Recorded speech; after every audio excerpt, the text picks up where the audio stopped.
Okay, so let's get right into it. What if I told you that the life you really want, it's not going to come from some huge, dramatic decision or one single breakthrough moment?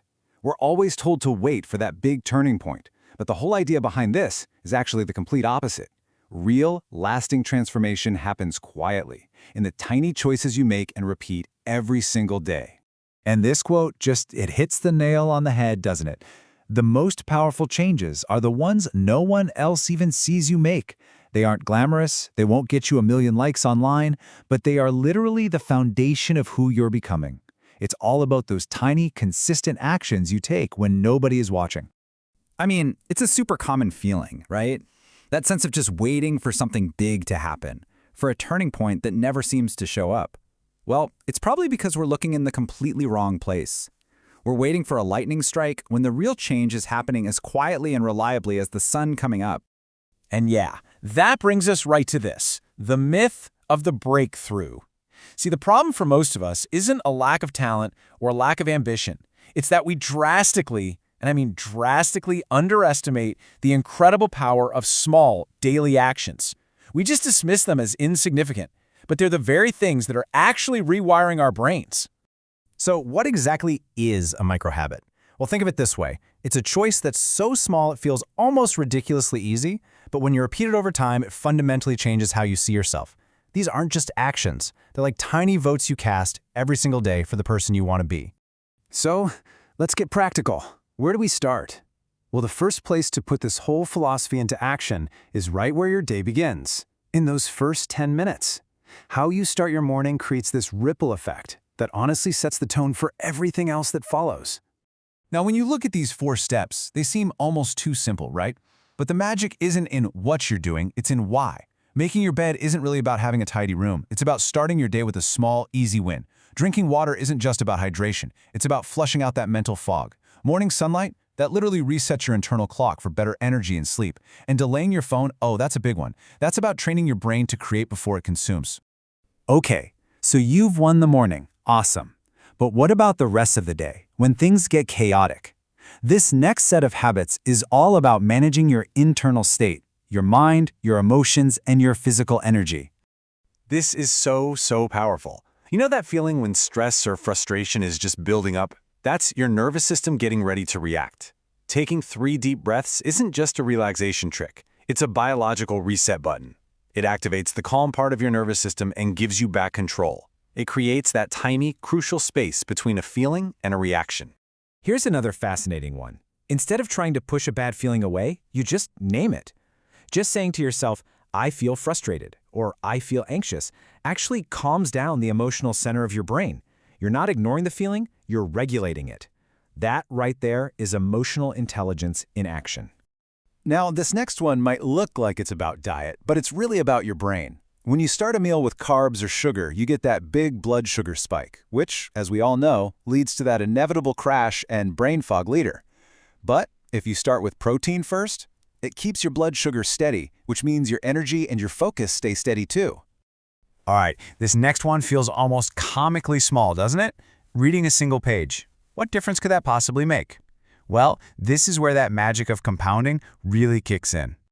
That's right, 1 page a day. A habit that takes, 2 minutes, turns into 12 to 15 finished books in a year. You're not just reading, you're building your vocabulary, sharpening your mind, and rebuilding the lost art of long-term focus in a world of distraction. We all know we should move more, but we get stuck thinking it has to be this intense, hour-long workout. It really doesn't. A 1-minute walk boosts blood flow to your brain. Just standing up for a second resets your focus, and a quick stretch releases all that tension your body stores up as stress. These aren't workouts, they're resets. These next 2 habits are all about building presence, about getting off autopilot. Writing just 1 sentence about your day forces you to reflect and start noticing your own patterns. And mindful eating, which just means eating without a screen in front of you, reconnects you to your body's actual signals of hunger and fullness, a skill most of us have kind of forgotten. Okay, so here's a big secret. Willpower is totally overrated. Real, lasting consistency doesn't come from forcing yourself to do things. It comes from designing a system that makes the good choices the easiest choices. It's about engineering your environment so you don't have to fight yourself to do the right thing. Every single choice you make, no matter how tiny, drains your mental energy. It's called decision fatigue. These habits are all about preserving that precious energy. Cleaning one small space, like your sink, gives you a sense of control.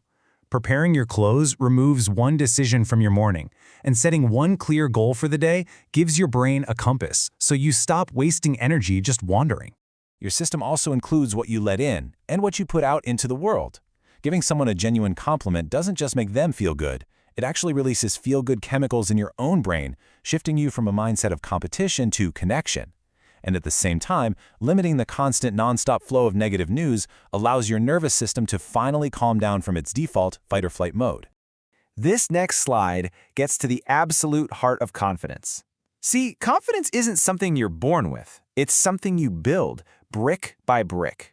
Every single time you keep a small promise to yourself to drink that water, to read that one page, you are reinforcing the belief that you are someone who does what they say they will do.